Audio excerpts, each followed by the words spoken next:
Unapologetically on apologetics. Let's begin. Here's the problem. Jeff Strecker was a commander and a captain of a convoy of vehicles that went in to rescue the downed Black Hawk members. And if any of you have seen that movie, you know how disturbing it is. He said this in a book that he called The Road to Unafraid. I began to derail the conversation about God with questions about evolution. I'd had some science in classes, you know. So a natural explanation for the existence of the universe, of life, of consciousness and morality, these serve as impediments for people to seek the Creator and to worship Him. The above demonstrates an example of the objection that's almost universally found in modern industrial societies where the facts of evolution are argued as a reason that there's no need for God, we don't need God at all. Let's look at two examples of engagement. One, at the cosmic level. This is found in Colossians. First let's start with the protagonist. That's Christ in the wilderness in Matthew 4. And the antagonist, of course, is our enemy, the devil. A spiritual being who actually knew who he's up against. That's amazing. The method that Jesus used to engage the enemy was to quote Old Testament scripture, which in Ephesians is called the sword of the Spirit. Now, just contemplate this for a moment. We've all seen those references to the tiny speck that the earth is, lost in the mass universe. And on that little speck, the creator of the whole universe is engaging the great spiritual enemy, and the creator of the whole universe quotes Old Testament scripture to battle Satan. That is remarkable. Another example, here on the more terrestrial level, the Apostle Paul, from his missionary journeys that are captured in the book of Acts. He had two methods, depending on who his audience was. If he was going to engage a Jewish audience, that is, a book of the people, I should say a people of the book, pardon me, he would argue and reason from the book to make his case. But on occasions he would engage folks that were non-Jewish, Gentile unbelievers, and then he would appeal to creation and general revelation. And we can read about those engagements in Acts 14 and Acts 17. So he had a pre-evangelism that was based, we might say, on the least common denominator. What is it that we have that we can connect with people and begin there to lay groundwork? So our engagements need to be appropriate to our audience. Many here are already very well knowledgeable about this. Apologetics, a word comes from a Greek word apologia, and it's captured in ancient, classical Greek literature of both Plato and of Xenophon. In both cases, its meaning is very clear. We might call it when the judge says, okay, defense, you may begin your case. That's what it is, a defense. And in fact, the history captured in these documents was about Socrates making a defense against claims made against him. So that's what apologetics comes from. How about Christian apologetics? Here, the object is that we're making a case for the truth of Christianity. And in 1 Peter 3:15, this word appears in the Greek. Always be prepared to make a defense or to give a reason as to why we're called to account for the hope that is in us, and to do it with gentleness and reverence.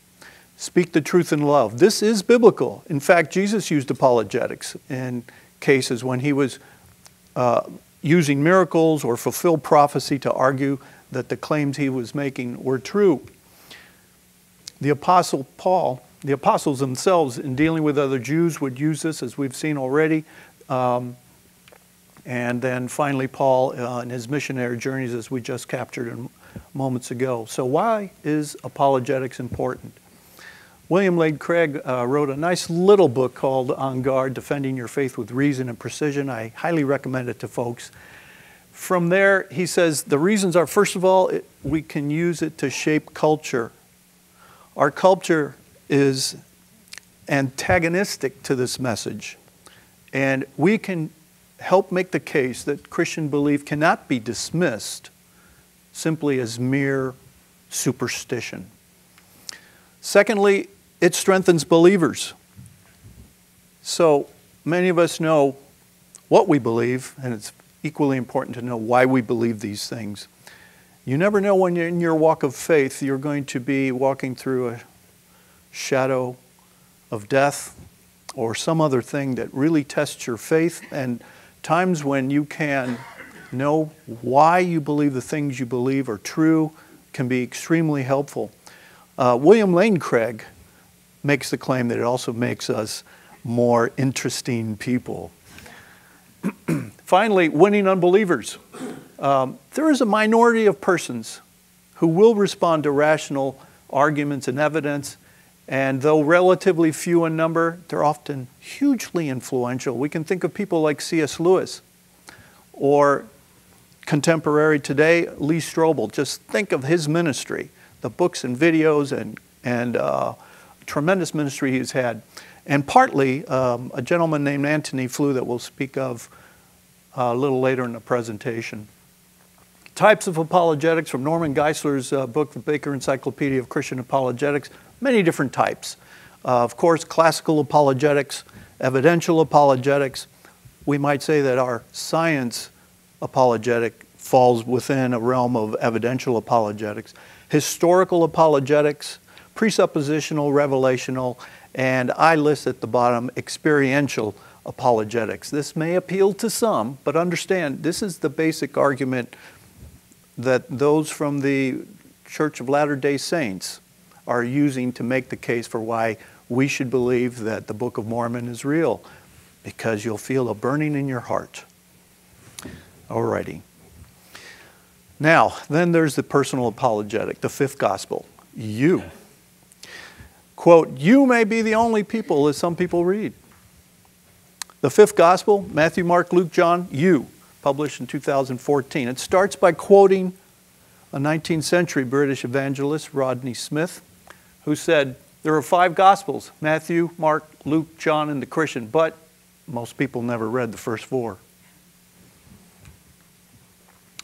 This brings me to the subject of pre-evangelism. I consider it everything that we do to till the ground for planting the seed of the gospel of Jesus Christ. We can use apologetics and philosophy in order to engage intellectual objections. One of the great objections is the problem of evil, but I like to turn the tables on my atheist friends and say, but you've got the problem of no evil. I ask them, please, show me on the periodic table of elements or in the equations and constants of physics or chemistry that are found inside the covers of the textbooks, where is there any morality? Yet they can't escape the obvious morality everywhere around us. I say to them, my worldview explains this better than your worldview. Critiquing orthodox neo-Darwinism in order to close certain doors of fantastical thinking. I listed just a few items here: complex specified information, which I'll say a few things more later, and irreducible complexity.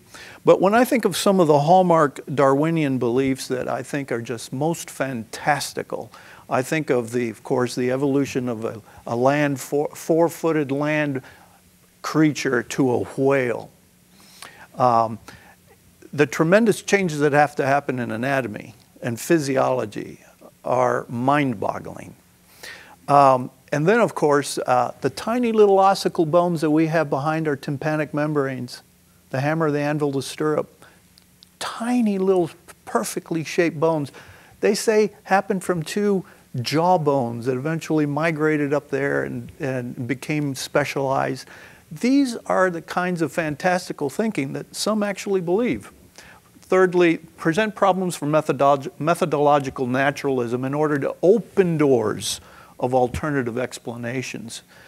Certainly things like fine-tuning of the universe and life is one method of trying to do that in our pre-evangelism, tilling the ground. But of course, the ultimate historical question is, did Jesus rise from the dead? Because if that's true, it changes everything. There have been some recent very powerful apologetic approaches to this question. There's one that our friend Dr. Gary Habermas has developed called the minimal facts theory or argument. He lists just a handful of facts that all historical New Testament scholars really must accept. For instance, he's not going to say that Christ rose from the dead. He's going to say all the apostles believed he had risen from the dead. That's a fact that's hard to dispute, and several others that help us make the case for the fact that Christ rose from the dead. I would encourage you to check out this video. If you search the resurrection argument that changed a generation of scholars, it's a presentation he did at UC Santa Barbara. Then there is the Gospels and the Apostles as reliable eyewitness testimony. Of course, the Bible has been attacked by the atheists and the non-believers since time immemorial. And New Testament scholarship in recent years has provided tremendous new arguments, or more recent arguments. Now, Dr. Richard Bauckham of England wrote a book called Jesus and the Eyewitnesses. This is a very scholarly, dry tome. It's not the sort of thing you're flipping pages and just going, wow. It's pure academic research. But it was highly influential, and I would recommend to you its modified delivery from, as seen by Dr. Peter Williams in a New Evidence the Gospels were based on eyewitness accounts.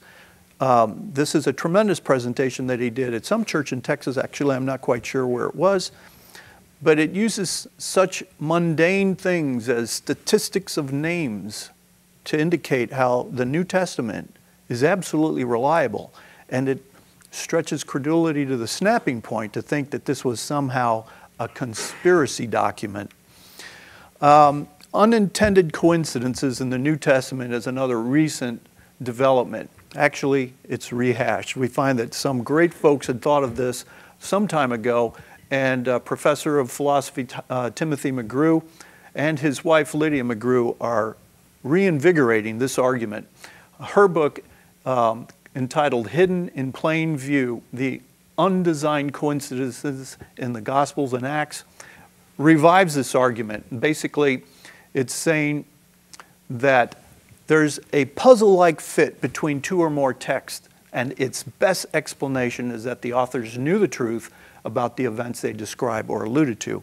Now, I understand this is probably a little less known from most folks in this room, and so I want to go ahead and just read one excerpt that explains an example. This is from an interview that she did with Sean McDowell. In John 13, we're told that Jesus got up after eating the Last Supper and washed the disciples' feet. It just sort of happens out of the Bible. Reading only John, you might think that Jesus thought of this idea for no special reason, and it does raise the question, why did he do that just then? If you go over to Luke 22, though, there's an explanation. It says that the disciples had been bickering at that very meal about who would be the greatest in the kingdom. So the foot washing in John is explained, period. Jesus was giving them an example of humility and service when they had just had an argument. Those same two passages have a coincidence in the other direction. In Luke, Jesus scolds the disciples for bickering and says of himself that though he is their master, I am among you as the one who serves. This is a slightly weird expression in Luke because he hasn't done anything specially servant-like. But if you read about the foot washing in John, and you see that he's just dressed himself like a servant and washed their feet, he has literally been among them as one who serves. So the two passages fit together extremely tightly because of what each one contains and each one leaves out. Luke explains John and John explains Luke. Another one comes to mind, I'll just share that real rapidly. We're approaching Easter, and in the time when Jesus was taken to trial, when he's before Caiaphas, Matthew says that he was struck mocked, and that people said, prophesy, tell us who struck you. Now, if you're reading Matthew for the first time in your life, that's an odd thing to read. Tell us who struck you. But if you read in John and in Luke, we learned that at that time he was blindfolded. This is another unintended coincidence. Teamwork. Yes. You know, the U.S. Army's got infantry, artillery, aviation, and many subspecialties and support. An orchestra has strings, brass, woodwinds, percussion. Don't forget the librarian and stage manager. Jesus' team, too, was dissimilar. Peter was a rash individual. Andrew, he was ready to do anything. John, loving. Thomas, skeptical. But listen, requiring to see the same evidence that the others had seen. Later, Paul, an intellectual, and each had strengths, talents, and weaknesses. Christendom has its branches and denominations, each emphasizing, in my opinion, some aspect of the or trait of the triune God that loves humanity, and each worships him in different styles and manners. Even if it's a truism, that we each have only a part of the truth and some error. My own walk includes a Protestant evangelical, and I've had history as in the Reformed path, the Wesleyan path, and now as part of the Anglican Communion. Well, the current battle for truth and souls has its team of partners also. We have preachers, philosophers, scientists, artists, organizations like Reasons to Believe, and others, each using its specialty to help liberate trapped minds and souls and to enable the glory of God and His kingdom. This verse is just so appropriate, I just have to read it out loud. For though I am free from all men, I have made myself a slave to all, that I might win the more. To the Jews, I became as a Jew in order to win Jews. To those under the law, I became as one under the law, that I might win those under the law. To those outside the law, I became as one outside the law, that I might win those outside the law. To the weak, I became weak, that I might win the weak. I have become all things to all men, that I might by all means save some. I do it for the sake of the gospel, that I may share in its blessings. Well, what's my part of the team? As a physician, of course, my specialty is founded on the amazing anatomy and physiology of the human body and how it intersects with pathology and treatments. My apologetic approach has been to make analogies between that which is inescapably the product of intelligent agency, human inventions, and features of our bodies, and do so in such a manner as to leave a strong inference to the greatest intelligent agent of all, the Creator God. Let's look at what my method entails. Well, of course, I've got to explore parts, functions, integrations, dependence, specified parameters, fine-tuning, irreducible complexity, system of systems, purpose, teleology, inadequate material causation for what we find, and improbabilities approaching impossibility, given the resources in this universe. Let's see one example. How did the American World War II Sherman tank guns stay trained on target? Well, the problem. As the tank moves on bumpy and sloped terrain, the main gun points up, points down, etc., going all over the place. Therefore, with rare exceptions, the tank has to stop to shoot, making it, of course, extremely vulnerable to attack by other tanks or anti-tank artillery. The solution, the tank gun stabilizer. American research engineer Clinton R. Hanna invented a gyro stabilizer for tank guns in the early 1940s. This device allowed American Sherman tanks to drive and shoot at the same time by keeping the gun barrel fixed on the target with automatic up and down movements. Let's consider that design just for a moment. There were 4 functional parts. and this is specified in the Popular Science September 1944 issue. First, there was an electronically motor-driven gyroscope, and this served as a reference of fixity in space. You know, once you get a gyro going, it's very limited what it will do. Number two, there was a motion detector in relation to the gyroscope that produced variable electronic current. I've got an object here, a comb. I'm going to use this to explain this very important part. We've got a gyroscope that's saying this is vertical, no matter anything else. And then we've got this device underneath it that says, but this is the position of the tank. Now, if the tank goes down this way, it bends a variable amount of teeth in one direction. If it goes the other way, it bends them in the others in a different direction. And these are graduated. You could have 1, you could have 5, you could have 12. That would produce a current that would be the source of directing these objects. Then you got your signal analyzer and generator. And lastly, the fourth part is some kind of actuating hydraulic system. A pump, hydraulic lines, cylinder and piston that would move the tank gun up and down to adjust the altitude. So if the tank goes down, the gun angle goes up. If it goes up, it goes down. And that, by doing that, no matter the terrain, the tank gun was fixed right on target in one dimension. Now, let's talk about those dimensions. This is a review for a lot of people in the room, but I want to do it nonetheless. Let's explore movements.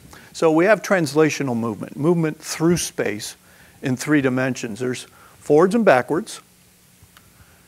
There's up and down, as if you're riding in an elevator. And then, of course, there's the sideways, like Tom Cruise does in the movie Risky Business.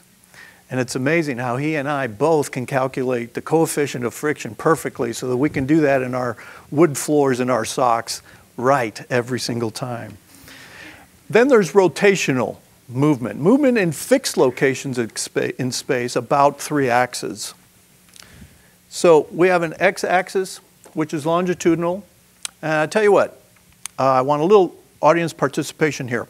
I want you all to make the loser sign. Go ahead, do it. Loser sign with your right hand.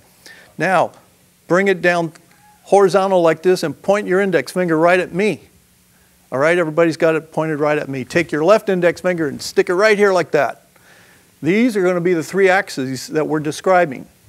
Right now, we've talking about the x-axis, which is longitudinal. That's your right index finger. All right? A boat tipping back and forth from starboard to port, or an airplane rolling, or when you tip your head to drain your ears after your shower. Go ahead and try it. Drain your ears. Good. Now, next. The y-axis, which is lateral. That's going to be your right thumb. All right? This describes pitch and roll in an aircraft or a boat. I'm sorry, pitch. Forward, aft, this way. Like you tip your head up and down to say yes and no. And you can say that looking down your nose at me, or even looking through above your glasses near your eyebrows at me. And then finally the Z, or vertical axis, like the spinning that an ice skater does when they're twirling, tipping your head right and left to say no. And you can do that and keep your eyes on me. You can say, no, I'm looking right at Bob. No, Bob. All righty. Now that we have that background, let's go forward instead of backwards here. Let's look at those 4 parts that we described in the gun stabilizer and make the connection to the human anatomy and physiology. How do we keep our eyes on target? Well, we have got, quote, a gyroscope too. This is in the internal ear, the semicircular canals. So you see right here the location, and here is the larger portion. Now we're going to concentrate on these 3 portions. That one, that one, and that one. The loops, which are the semicircular ducts and the semicircular canals. In each one of these, there's an expanded area. I've got my center of my pointer right on it there. Here's another one. These are called the crista, or the crista ampullae. All right, let's go to the next screen. Now, this is a close-up of a semicircular canal and that enlarged section that we call the crista, the ampulla of the semicircular canal. And in the center of it, it's got this big sail, a cupola. Now, what happens, of course, is when we rotate our head one direction or the other in one of the axes, the proper semicircular canal, the gyro for either the X, Y, or Z, is rotated, but the fluid inside of it doesn't want to move. And so it begins a process of bending this sail. At the base of this sail right there, right beginning here, we have tiny little hair cells. And they extend tiny little filaments up into this cupola. That's exactly like this, the comb. Tiny little hair cells, and they're bent one way or the other is what we're going to see. Those little hair cells are going to send signals. Now we're focusing in on the hair cells themselves. Notice that in a restful state, there is a certain frequency of signal that's being given at a restful state. But when tipped in one direction, it opens more channels and the frequency increases. When tipped in the other direction, it closes some channels and the frequency decreases. That's our signal analyzer and signal generator. So we've looked at our gyro, our detector, now our signal analyzer, hair cells. Next, let's look at it kind of in a schematic.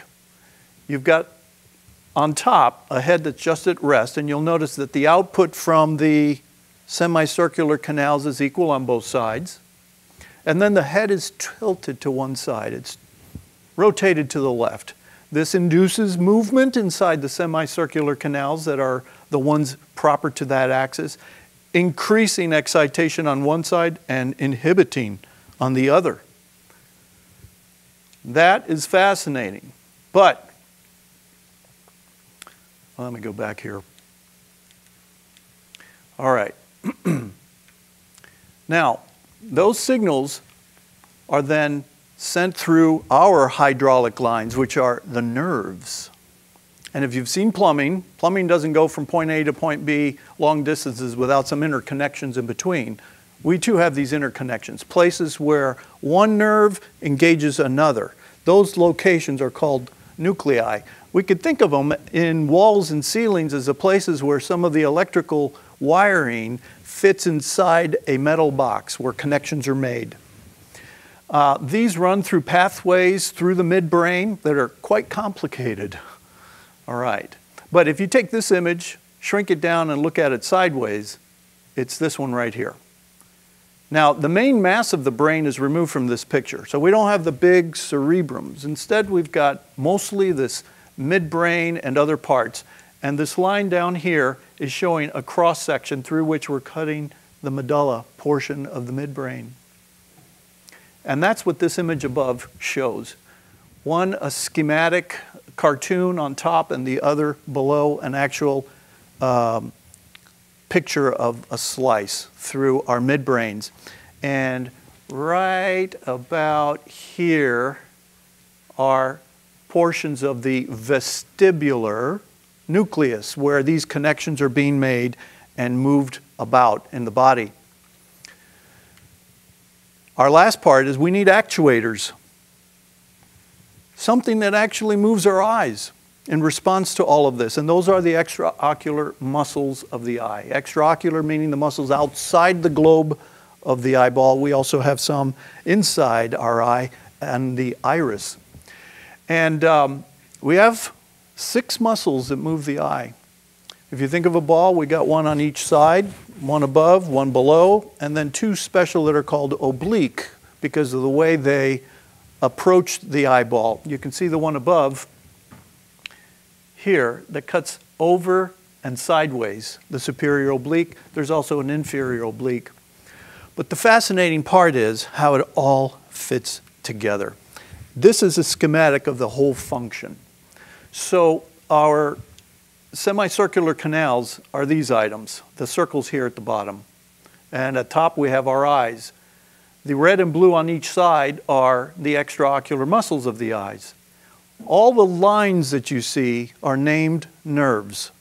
And these circles are interconnecting points, the nuclei, along the pathways that make all the connections. What we see is when a head turns to the left, as is pictured by the arrows on the top, it induces movement in the semicircular canals, on one side inhibiting and the other one activating. And all these passages accomplish an absolute reflex, so that if I turn my head this, let's just say 15 degrees, this thing will turn my eyes 15 degrees in the other direction, the same as a gun tank stabilizer. This happens automatically. In fact, doctors knowing this function, anatomy, can use knowledge of this to test people who are comatose, or to check to see, are there portions of their brain, their spinal cord, not their spinal cord, their midbrain, that are injured. The doctors will do to someone in the ICU sometimes, or in the emergency department, something called a doll's eyes test. Some of you will remember, they used to have dolls that had open eyes, and you lay them down and they close, you know, as opposed to like my old GI Joe that had eyes. It just pointed whatever, you know, something like that.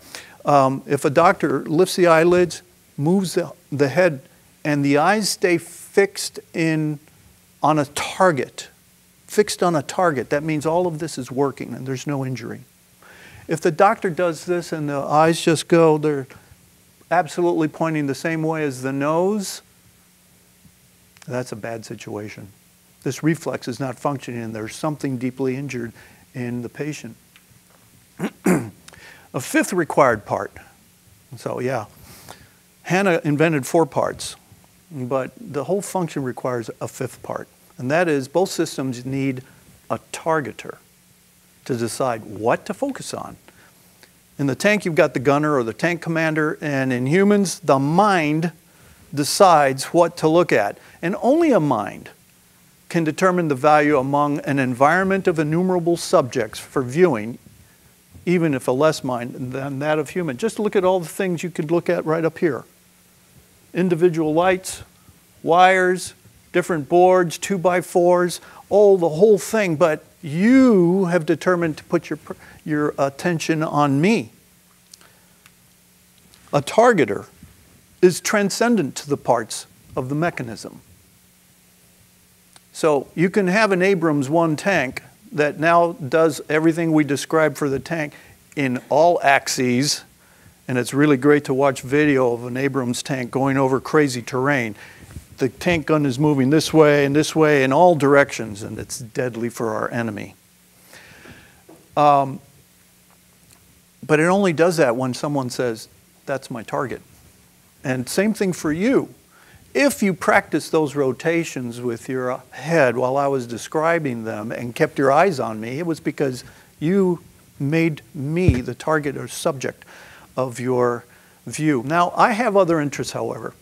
An important challenge to orthodox neo-Darwinism was that of Stephen Meyer's argument regarding biological information carried by DNA, as expounded in his book, which became a bestseller, called Signature in the Cell: DNA Evidence for Intelligent Design, back in 2009. It got a lot of people thinking about information, including myself. And I would engage many atheists and naturalists talking about this subject, and they would continually revert and say, but I find information everywhere. Look at the complexity of a snowflake, or the regularity of crystals and other things like this.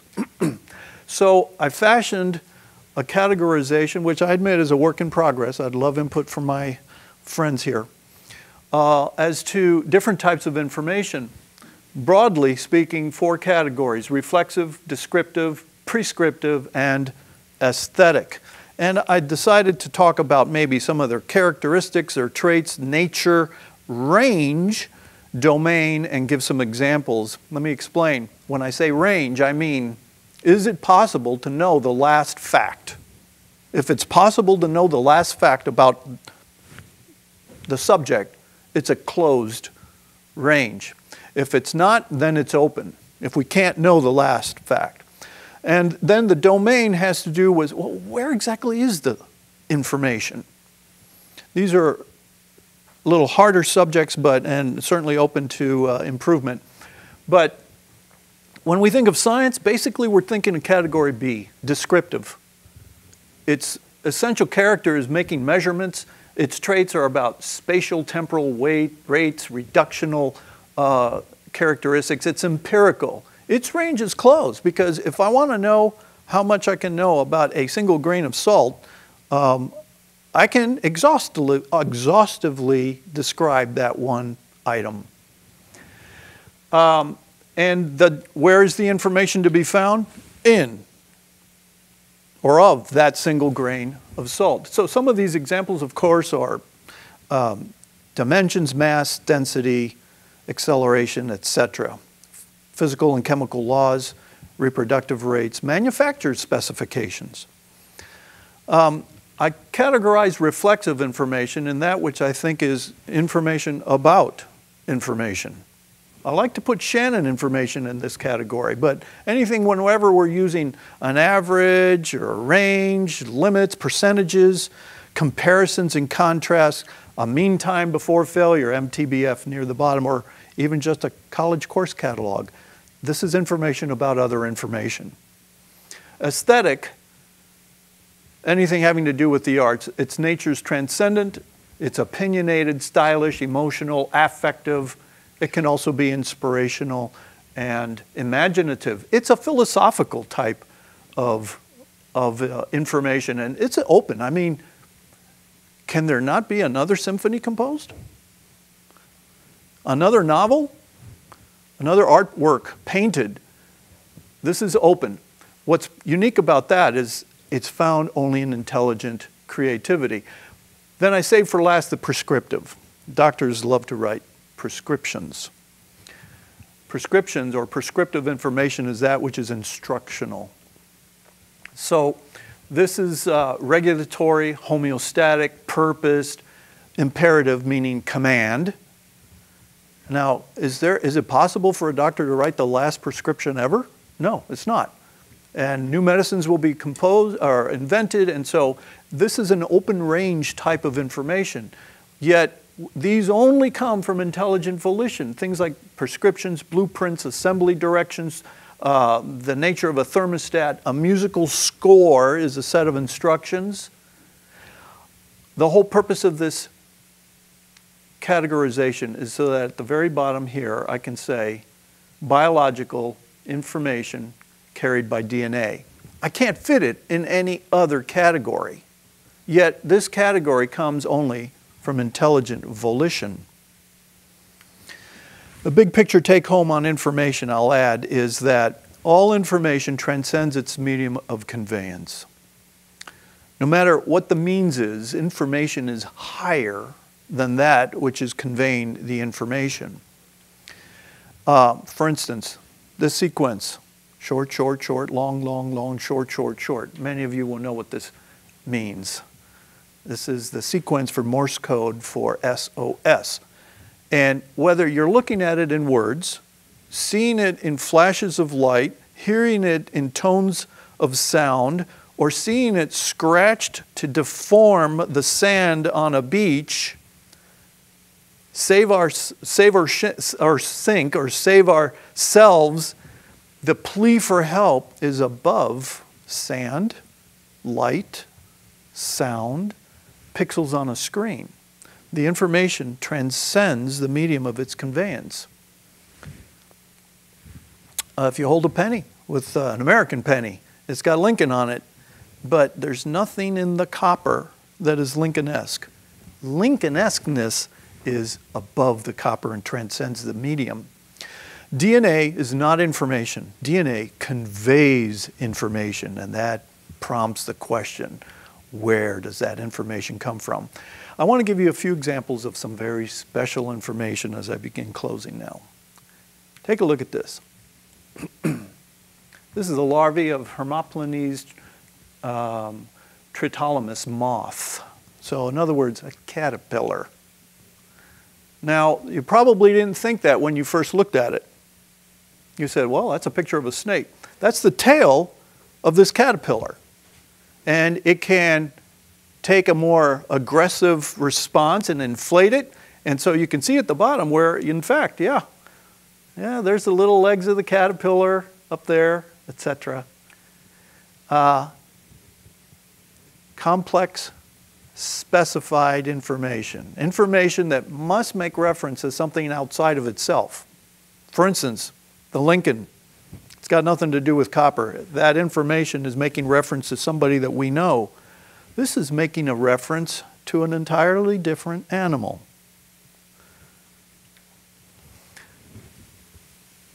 Calimus inachus. Better look carefully, because down here you can see antennae and legs. So in technical language, this is a bug. But look at the degree of venation and coloration. So here we have a bug, but what's the complex specified information relating to? An entire other species. Again, here we have the religious mantis, praying mantis, because its arms are always like this on the pew in front of it while it prays in the kneeling position. Here it is dressed as an orchid, and then dressed in the camouflage of the fungus, that the kind of branch that it's standing on. Now, people of a naturalistic persuasion are going to say, isn't that remarkable what evolution has done? I'd like to see all the intermediaries that were required to achieve this. Here is bird poop. Nope, not exactly. Caterpillar of the giant swallowtail butterfly, Papilio crisphantes. Now, if I were a caterpillar and I was asked, hey, how do you want to look so that birds won't bother you? I want to be bird poop. That caterpillar will transform into the largest butterfly in North America. Here's a picture. I call it Backyardicus del Rioi because I found it. I can name it. A leaf from my backyard. Now, I want to take a moment to draw your attention to things that are more aesthetic. Okay? Right now you're looking at a two-dimensional image, yet you can perceive depth. And so my question is, if you were going to be the artist that was going to paint this, and maybe we got some artists here, you have to know some techniques to give the illusion of depth. I want to draw your attention to the increased darkness right there. And it's shaded. It's most dark right near the edge, yet graduates slowly down. And then this part is more bright. Here we have a shadow under here. And it's darkest at the edge that's touching the hand brace, and a little less dark right here. Notice the venation, notice the contrast, the sharp contrast between the folded leaf and the inside of the leaf, the angles of the veins. It would be hard to paint that. It takes skill. You have to understand particularly things about shading. So everybody can draw a circle, but then to make the circle look like a sphere, you have to practice shading really nicely.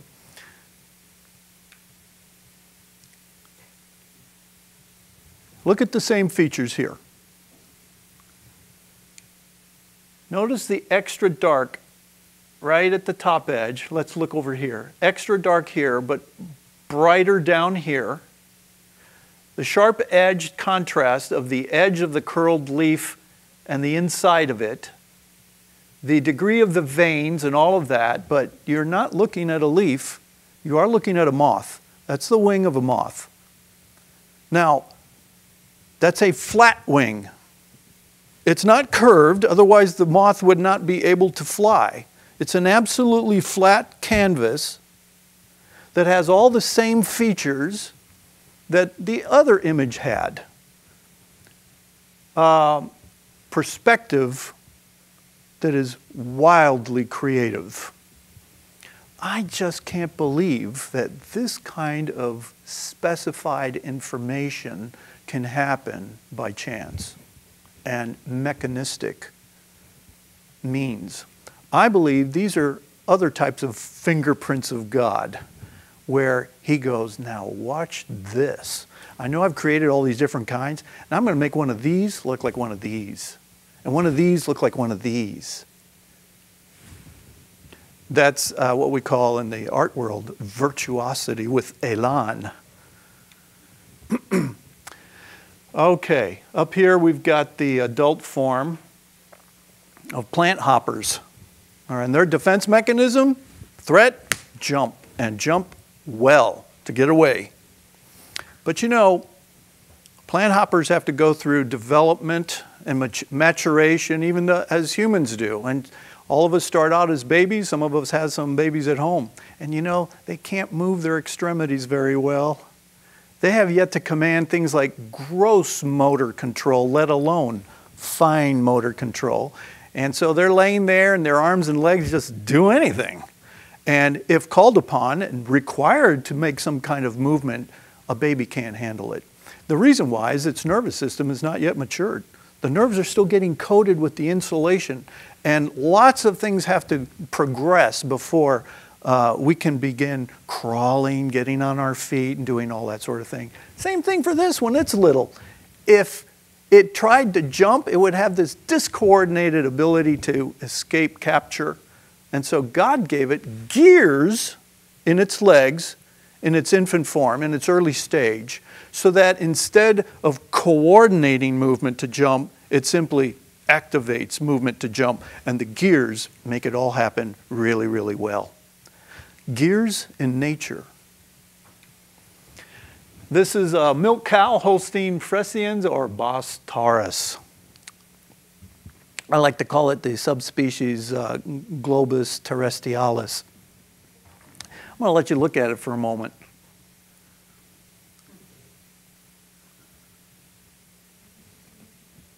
Hold your hand up if you see something odd about this.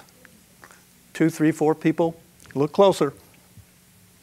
You know, science is about looking closely. You should be very disturbed. That sure looks like the continent of Africa, South America, North America, Europe, Asia, even Australia, New Zealand, Madagascar, and I think Cuba made it on the map. There's Cuba. You should be having a reaction, and that reaction is total skepticism. You're saying that is not natural. That is not natural. That is the product of intelligent agency. Whatever means it was, it's a product of intelligent agency. And I would ask you, is it impossible for a Holstein cow to have that pattern on their leather, on their hide? The answer is no, it's not impossible. But to have that specified information should make us think that the chances of it are what I like to call asymptotically zero. All right, it may not be zero, but there's too many decimal places to actually believe it could happen. I'm just going to call it impossible. And that's why I think it's a product of intelligent agency. Right? Don't you think the same should be held here except for the belief system of the person looking at it? This is equally specified, even far better in artistry, in the techniques that it demonstrates. Yet a mindset would say, no, this one's by accident and chance. And the other, oh, that one's intelligent agency. Okay. I think those are all the examples I have. Let me see. Oh, I'm going backwards. I'm sorry. Let's go forward. All right. We're criticized. You believe in miracles? You know, there are 4 miracles that atheists believe. Number 1, getting something from nothing. Number 2, getting life from non-life. Number 3, getting order from chaos. And number 4, getting the immaterial from physical matter. There are some cracks in the armor. I mentioned Antony Flew earlier in the presentation. Antony Flew was the torch-bearing philosopher who championed atheism. He basically said, look, I'm not going to believe there is a God unless you can show me evidence. Well, you know, some folks did, and they said, have you considered these features of fine-tuning in the universe and of life? And Antony Flew moved from being an atheist to becoming a deist. He didn't go all the way to theism or to Christian theism, but this is a huge chasm for an atheist to move from. He basically believed, you know, there is no way to explain it naturally given the features that we see in nature. I believe in a powerful being, an intelligent, powerful being that established the universe. I don't know who he is, etc. That was one crack. Some more cracks. Thomas Nagel. Thomas Nagel is a philosopher, analytic philosopher associated with NYU, arguably our nation's top center for philosophy studies. He wrote this book, Mind and Cosmos. Catch the subtitle. Why the materialist neo-Darwinian conception of nature is almost certainly false.